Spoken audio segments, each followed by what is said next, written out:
નમસ્તે ગુજરાત. આજના મુખ્ય સમાચારની અંદર ગુજરાતના મુખ્યમંત્રી એક્શનમાં, પોલીસ વિભાગનો મોટો નિર્ણય, પેટ્રોલ ડીઝલ આધાર કાર્ડને લઈને મહત્વના સમાચાર, ખેડૂતો ભાઈઓ માટે ખુશ ખબર, આયુષ્માન કાર્ડ રેશન કાર્ડ ધારકો માટે ખુશ ખબર, ખેડૂતોને લોટરી લાગશે, ખેડૂતો માટે ખુશ ખબર સામે આવી છે.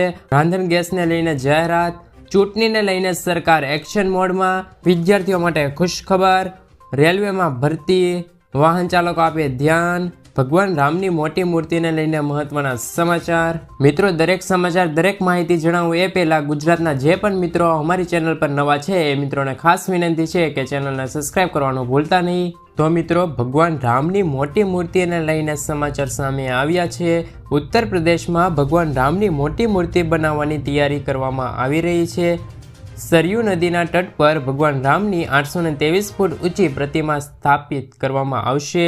વિશ્વભરની અત્યાર સુધીની સૌથી ઊંચી પ્રતિમાના તમામ રેકોર્ડ આ પ્રતિમા તોડી નાખશે. આ પ્રતિમાનો પ્રોટોટાઇપને સીએમ યોગી આદિત્યનાથે મંજૂરી આપી હતી.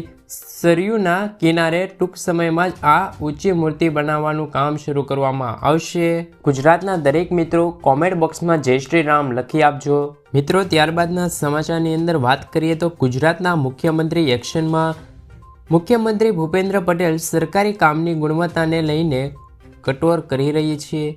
તેમણે કહ્યું છે કે ક્વોલિટીમાં કોઈ બાંધછોડ નહીં ચાલે. આમ 2 મહિના મોડું થાય તો ચાલશે, પણ કામની ગુણવત્તા સામે કોઈ પણ બાંધછોડ નહીં ચાલે. કામ સારું થવું જોઈએ. જો નહીં થાય તો એક્શનમાં લેવાશે. રાજ્યની મહાનગરપાલિકાઓની અને નગરપાલિકાઓને ચેક વિસ્તરણ કાર્યક્રમ તેમને આ નિવેદન આપ્યું હતું. આગળના સમાચારની અંદર વાત કરીએ તો મિત્રો, પોલીસ વિભાગનો મોટો નિર્ણય.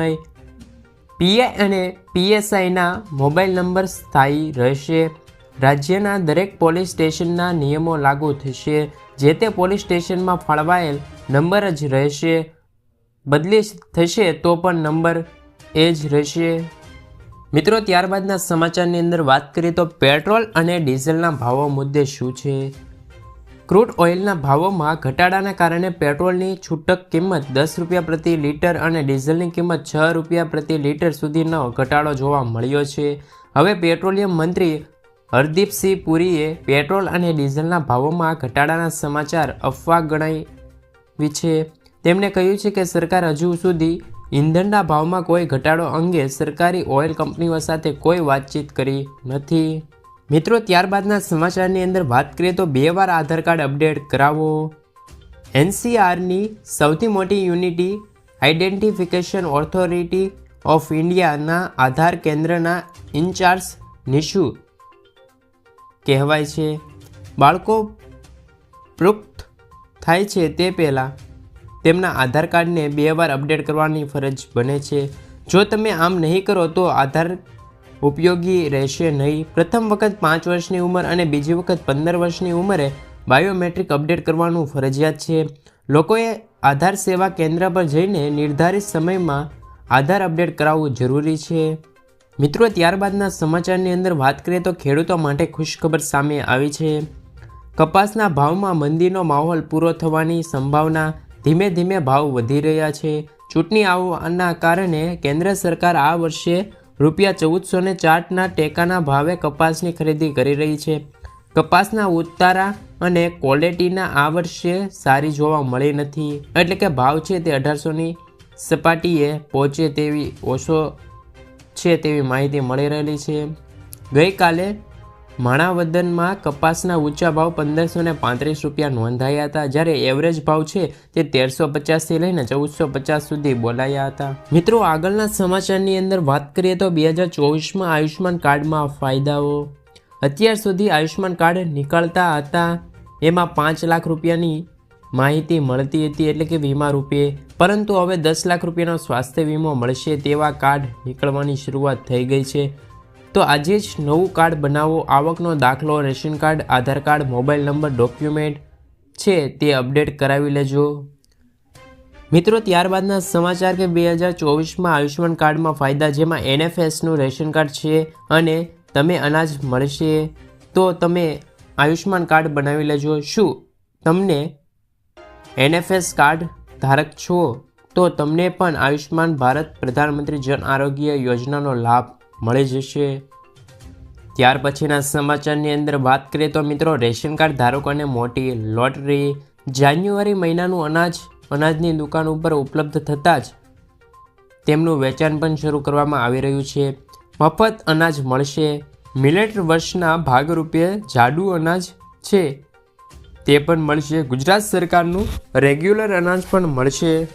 જે રીતે તમે ફોટો જોઈ શકો છો તેમાં તમામ માહિતી છે, જેમાં ઘઉં છે તે અત્યંત કુટુંબો અને અગ્રતા ધરાવતા કુટુંબો છે તેમને ક્રમશઃ 15 કિલો અને 2 કિલો વિનામૂલ્ય મળશે। સાથે જ ચોખા પણ એ જ રીતે છે તે અત્યોદય કુટુંબો છે તેને કાર્ડ દીઠ 20 ગ્રામ વિનામૂલ્ય અને અગ્રતા ધરાવતા કુટુંબો છે તેને વ્યક્તિ દીઠ 3 કિલો વિનામૂલ્ય અનાજ મળી જશે। ત્યાર પછીના સમાચારની અંદર વાત કરીએ તો મિત્રો, 2024માં ખેડૂતોને લોટરી લાગશે। ખેડૂતોને આનંદો। ગુજરાતમાં દરેક તાલુકામાં હવે અઠવાડિયામાં જ 2 દિવસે ભરાશે પ્રાકૃતિક કૃષિનું બજાર। જિલ્લા મથકો અને તમામ તાલુકા મથકોને અઠવાડિયામાં 2 દિવસ રવિવાર અને ગુરુવારે પ્રાકૃતિક કૃષિ ઉત્પાદનોનું બજાર ભરાશે। રાજ્યમાં વધુને વધુ ખેડૂતોને પ્રાકૃતિક ખેતી પદ્ધતિ અપનાવી રહ્યા છે। વર્ષે 2023ના અંત સુધીમાં 9 લાખ ખેડૂતો પ્રાકૃતિક ખેતી કરતા રહ્યા હતા। રાજ્યપાલ આચાર્ય દેવવ્રત માહિતીએ આપી હતી। મિત્રો, ત્યારબાદના સમાચાર કે ખેડૂતો માટે ખુશખબર સામે આવી છે। ખેડૂતોને મળી રહી છે આ રાહતના સમાચાર। ડુંગળીના ભાવમાં ઘટાડો થતાં નિકાસ પ્રતિબંધ હટી શકે તેવા સૂત્રો જોવા મળી રહ્યા છે। આવતા અઠવાડિયે બેઠક કરી સમીક્ષા કરવામાં આવશે। ત્યારબાદના સમાચારની અંદર વાત કરીએ તો મિત્રો, સસ્તા રાશન ગેસની જાહેરાત। ગુજરાતની મહિલાઓને પણ ₹450માં ગેસ સિલિન્ડર આપવાના વિચારણા। ગુજરાતમાં પણ રાજસ્થાન ભાજપ સરકારની જેમ આગામી સમયમાં ઉજ્જવલા યોજનાની લાભાર્થીને લાખો મહિલાઓને ₹450માં ગેસ સિલિન્ડર આપવા માટે સરકાર વિચારધારણા કરી રહેલી છે। જો ઉચ્ચ કક્ષાથી લીલી ઝંડી મળશે તો રાજ્ય સરકાર આગામી બજેટમાં તેમની જાહેરાત પણ કરી છે। ત્યારબાદના સમાચાર મિત્રો, ચૂંટણીને લઈને સરકાર એક્શનમાં। લોકસભા ઇલેક્શન 2024 ચૂંટણી પહેલાં હવે ગુજરાતની 26 સીટને લઈને ભાજપ એક્શન મોડમાં આવી ગઈ છે। ભાજપ દ્વારા તાજેતરમાં જાહેર કરવામાં આવેલું સૂત્ર અબકી બાર 400 કે પાર ને સાર્થક કરવા હવે પાર્ટી સંગઠન મેદાને પડ્યું છે, જેના ભાગરૂપે હવે ભાજપ સરકાર દ્વારા ગુજરાતની 26 સીટો જીતવાની પ્લાનિંગ કરી રહી છે, જેને લઈને ભારતીય જનતા પાર્ટીના વરિષ્ઠ નેતાની બેઠક સાથે રાજ્યની તમામ 26 લોકસભાની બેઠકમાં છે તે ભાજપ આવે તેવી પણ વિચારધારણા કરી રહી છે સરકાર। મિત્રો, ત્યારબાદના સમાચાર, વિદ્યાર્થીઓને ખુશખબર સામે આવી છે। સરકારી નોકરીની તૈયારી કરતા ઉમેદવારો માટે સારા ન્યૂઝ છે। ગુજરાતના ગૌ સેવા પસંદગી મંડળ દ્વારા 4300 જગ્યા પર વિવિધ પોસ્ટની ભરતી બહાર પાડવામાં આવી છે, જેમાં junior clerk, head clerk, office assistant, senior clerk સહિત આશરે 22 કેટેગરીની ભરતી થશે, જેમાં ફોર્મ 4 જાન્યુઆરીથી લઈને 31 જાન્યુઆરી સુધી ઓનલાઈન ભરવામાં આવશે। મિત્રો, ત્યારબાદના સમાચાર અને આગળના સમાચારની અંદર વાત કરીએ તો રેલવેમાં ભરતીને લઈને ધોરણ 10 પાસ કરી શકો છો તમે અરજી। રેલવે વિભાગ પોલીસ ફોર્મમાં કોન્સ્ટેબલની 2000 તેમજ સબ ઇન્સ્પેક્ટર્સની 2500 જગ્યાની ભરતી બહાર પડી શકે છે, જેમાં કોન્સ્ટેબલ માટે 10 પાસ યુવાનો અરજી કરી શકે છે, તેમજ સબ ઇન્સ્પેક્ટર્સ માટે સ્થાયી ઉમેદવારો અરજી કરી શકે છે। વય મર્યાદા છે તે 18થી લઈને 28 વર્ષની નક્કી કરવામાં આવી છે। 3 તબક્કામાં આ પરીક્ષા લેવાશે, જેની વધુ માહિતી તમે indianrailway.government.in પર જઈને તપાસ કરી શકો છો। મિત્રો, ત્યારબાદના સમાચાર કે વાહન ચાલકો આપે ધ્યાન, સગીરને વાહન આપો છો તો સજા દંડ। ઉત્તર પ્રદેશ સરકારે સગીરને વાહન ચલાવવા બાબતે નવા નિયમો લાગુ કર્યા છે।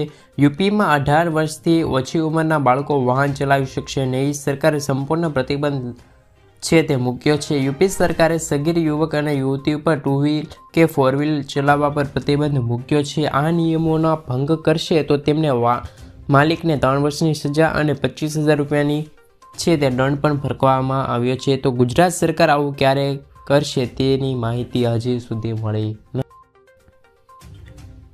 મિત્રો, આગળના સમાચારની અંદર વાત કરીએ તો આ રાજ્યમાં મળશે 12,000નો હપ્તો. ખેડૂતો ભાઈઓ હવે પીએમ કિસાન યોજના હેઠળ વધુ પૈસા મેળવી શકશે. યોજનાનો લાભ લેવા માટે ખેડૂતોને KYC કરાવવું આવશ્યક બનશે.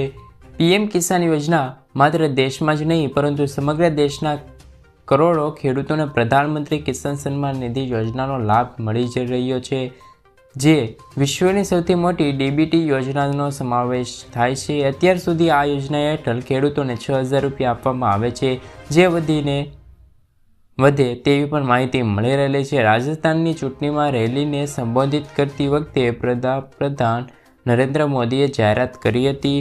જો રાજસ્થાનમાં ભાજપની સરકાર બનશે તો પીએમ કિસાન યોજનાના લાભાર્થીઓને 12,000નો હપ્તો પણ મળી જશે.